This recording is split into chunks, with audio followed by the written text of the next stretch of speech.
Madame la ministre, une nation qui n'est plus capable de nourrir son peuple n'est ni libre ni indépendante.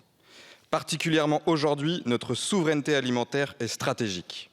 En ce sens, les agriculteurs travaillent pour leur famille, mais aussi pour la France.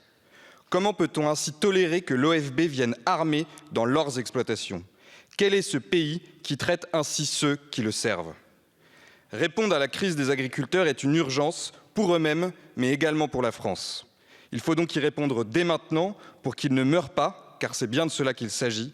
Mais cette réponse doit être massive, afin que dans 5, 10 ou 20 ans, ils puissent vivre dignement de leur travail sans avoir à demander de l'aide.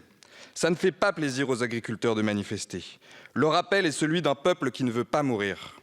Il faut traiter le fond du problème, sans quoi un État surendetté ne parviendra plus à panser ses plaies. Que ferez-vous, Madame la Ministre, pour que les bureaucrates des administrations françaises et européennes posent enfin le crayon et se concentrent, par exemple, sur le dépistage plus précoce de la FCO et de la MHE?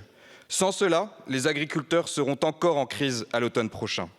Que ferez-vous, Madame la Ministre, pour qu'Ursula von der Leyen et ceux qui dirigent l'Europe la servent plutôt qu'ils ne la trahissent? Sans cela, demain, les agriculteurs seront encore en crise. De par notre histoire, le lien qui existe entre les Français et leurs agriculteurs est unique dans le monde. L'élevage, la culture font partie de notre identité. Quand la France se résoudra-t-elle à les défendre pour que dans 20 ans, nos enfants puissent encore s'émerveiller en apercevant dans le lointain un agriculteur qui laboure son champ? Je vous remercie.